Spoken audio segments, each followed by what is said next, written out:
Yo guys, welcome back everyone to Black Cuan. Terima kasih telah mengupdate berita kripto dari channel ini. Teman-teman, di kesempatan kali ini kita berbicara mengenai dua narasi yang hot ya. Dua narasi panas yang kemungkinan besar akan membawa profit besar di bull run sekali ini 2024-2025, dan menjelang kita akan melihat ya seperti apa nanti reaksi ataupun seberapa lama halving itu akan memberi hasil gitu kan. Dan sebelum mencapai ke sana, ada kemungkinan besar ini untuk market kripto itu mungkin akan sideway dulu di sini, kemudian ada penurunan sedikit, atau mungkin ya teman-teman, skenario yang sebaliknya adalah ketika semua orang ekspektasi dia akan turun, malah Bitcoin akan terjadi yang sebaliknya. Justru dia akan naik. Jadi kalau kita lihat ini, di market ini saja sekarang ini kan Bitcoin masih berada di level 42.500-an dolar ketika saya record video kali ini. Kemudian Ethereum guys, Ethereum ini pada saat ini sudah berada pada harga 2.500, dan menurut saya di sini khusus si Ethereum ya, karena dia agak lagging dari bulan 12 kemarin karena ada Avalanche kemudian Solana yang luar biasa pergerakannya. Sepertinya Ethereum kali ini akan memulai pergerakan dan akan di-follow ya, diikuti oleh altcoins lainnya. Oke, berkaitan dengan narasi tadi, kita bicara dulu yang pertama ini mengenai AI, karena perhatian dari World Economic Forum ini justru lebih ke AI. Demam AI ini telah menekan posisi kripto dari pantauannya ataupun dari radarnya WEF atau World Economic Forum di Davos tersebut.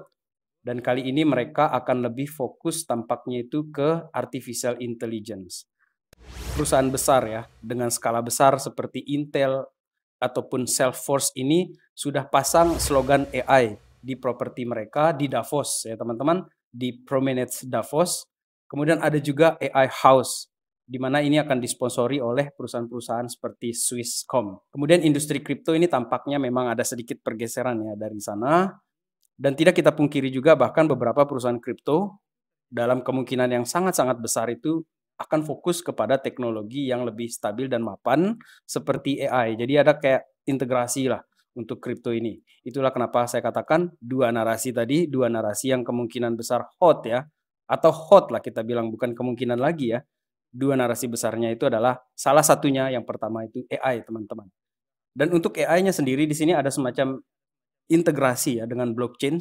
Jadi ini akan menguntungkan sekali menurut saya. Jadi sama-sama menguntungkan. Karena di dalam kripto ini kita tahu bahwa ada perkembangan dari Web3 di 2024 ini yang semakin nyaring sekali dibahas. Karena ada perkawinan dari AI kemudian blockchain, di mana ini akan menghapus kerumitan-kerumitan yang ada di dalam Web3. Dan saya membayangkan adopsi massal yang luar biasa di sini. Jadi sama-sama menguntungkan di sini untuk si AI-nya ataupun di dalam dunia blockchain di sini teman-teman. Kalau kita secara sederhananya seperti ini saja, kita punya dompet seperti MetaMask gitu kan. Kemudian kita bisa mentransfer ataupun melakukan transaksi itu dengan bantuan bots-nya AI yang sudah dikembangkan seperti itu teman-teman. Jadi saya membayangkan pengguna-pengguna yang tidak ingin rumit ya dalam melakukan transaksi itu, begitu integrasi AI masuk ke sana, itu perintah-perintah atau komen-komen yang ada di dalam proses transaksi yang rumit segala macam itu akan disingkat atau dipermudah melalui bantuan si AI tersebut nanti teman-teman. Kemudian ada juga shifting ya, ada perubahan antara play to earns kemudian menjadi play and earns. Di sini ada perbedaan ya.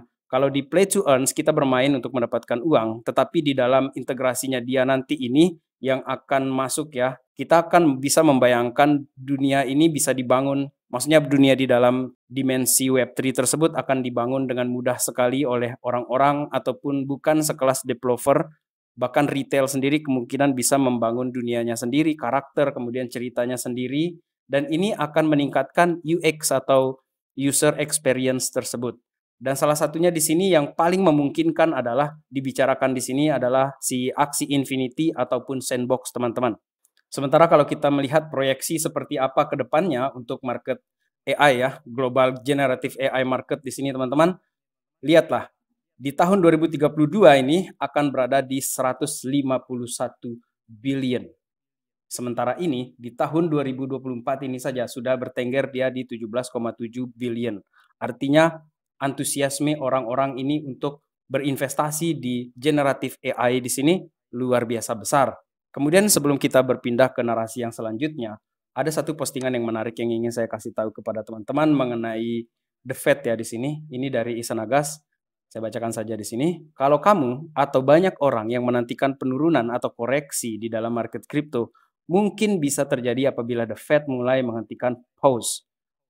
Mau itu menaikkan ataupun menurunkan rate suku bunga. Seperti yang saya katakan di awal tadi ya teman-teman, bahwa sekarang ini data inflasi itu sudah mulai bisa ditangani meskipun masih belum mencapai 2% yang ditargetkan oleh The Fed. Dan di tahun 2024 ini diekspektasikan akan terjadi pemotongan suku bunga. Yang dalam hal ini teman-teman Black Cuan silakan untuk mengartikannya sendiri. Apabila terjadi pemotongan suku bunga, seperti apa nanti mulai dari harga saham, stok ya, S&P 500 segala macam, ataupun kripto dalam hal ini. Apa yang akan terjadi? Coba kalian tulis di kolom komentar, apakah dia terjadi penurunan atau malah sebaliknya dia akan terjadi euforia besar-besaran, uang masuk lagi ke market ini. Kemudian masuk ke narasi kedua kita di sini, sudah saya jelaskan beberapa waktu yang lalu sebenarnya di video yang ini mengenai GameFi ya teman-teman. Kemudian kita tidak lupa bahwa ada Web3 di sana, dan di dalam Web3 itu yang paling santer narasinya itu adalah tentang GameFi. Game yang dipluskan dengan finance, maka disebut dia GameFi, game finance. Jadi apabila suku bunga turun di tahun 2024 ini dari Nasdaq di sini, bahwa interest di kripto itu akan terjadi kenaikan teman-teman. Dan secara singkat saya merangkum, ini akan menjadi semacam pertanda baik ya bagi pelaku usaha ataupun retail dalam hal ini. Akibat dari pemotongan suku bunga, biaya pinjaman ini kemungkinan besar akan turun, kemudian mendorong investasi serta konsumsi yang akan semakin naik. Dan akan sangat berdampak positif kepada pertumbuhan ekonomi, terutama kalau kita mengaitkan dengan pasar kripto, teman-teman, secara khusus di sini. Oleh karena itu, teman-teman, dua narasi yang saya sebutkan tadi, AI dan GameFi, kita bisa lihat di sini untuk memilih koin mana saja, terutama di bagian kategori ya. Kalau kita di CoinGecko di sini ada top artificial intelligence AI, teman-teman, market cap-nya dia, kapitalisasi pasarnya dia masih 8 billion, 8,9 billion. Yang mana Dogecoin pun di sini masih lebih besar daripada market cap keseluruhannya si AI tersebut. Jadi kita bisa membayangkan di sini bahwa koin-koin yang ada di dalam market cap kecil-kecil ini akan punya potensi 5x atau mungkin 10x terjadi di masa depan ini, teman-teman. Kemudian untuk gaming, GameFi seperti saya katakan berada di 20 billion dia sekarang ini, sudah terjadi kenaikan. Dan untuk koin-koin yang saya pilih dan bahkan sudah saya miliki ya, teman-teman bisa lihat di video yang ini. Kalian bisa langsung ke sana, nanti saya taruh linknya itu di deskripsi untuk memudahkan teman-teman menonton ke video tersebut dan melihat seperti apa koin-koin yang Black Cuan sudah koleksi, meskipun level saya di sini hanya sekedar plankton di sini, teman-teman. Oke, untuk yang GameFi-nya.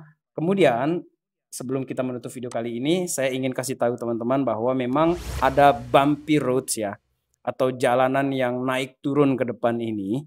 Oleh karena itu saya ingin mewakilkan pandangan saya di sini bahwa di area ini, kalian bisa lihat di area kuning ini adalah chart Bitcoin yang 1 minggu, teman-teman. Di area ini, do nothing. Terutama apabila sahabat Black Cuan sudah mengambil di area-area di sini. Baik ini Bitcoin ataupun altcoins. Tetapi untuk altcoins kemungkinan masih bisa dilakukan, ada proses tambah-tambah lah ya kalau dia masih terjadi penurunan. Jadi untuk area ini secara umum, di area kuning ini, ya udah, do nothing saja. Kalau kita sudah long invest di sini, terutama visi kita seperti itu. Dan apabila sudah terjadi kenaikan, ini adalah area sell Bitcoin. Kemudian kalau dia penurunan lagi ke sini, buy Bitcoin. Ini skenario terburuk yang saya harap tidak terjadi. Dan ada satu hal di sini yang saya ingin perlihatkan atau saya highlight ya teman-teman sebagai jawaban dari postingan ini. Ini dari Arnold, keren ya, dia bilang seperti ini.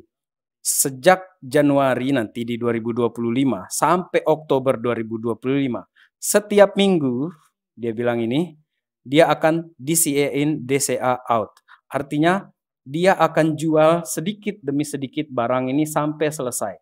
Jadi kalau sebelumnya dia mungkin DCA ini dari sini, dari area-area 15-16 ribu sampai level 20-an ribu sampai 30 ribu, Di atas ini teman-teman, di atas ATH-nya si Bitcoin, setiap minggu dia akan out. Dan apabila teman-teman punya strategi lain dan ingin sharing ke kita di sini, silakan untuk menuliskan di kolom komentar ya teman-teman.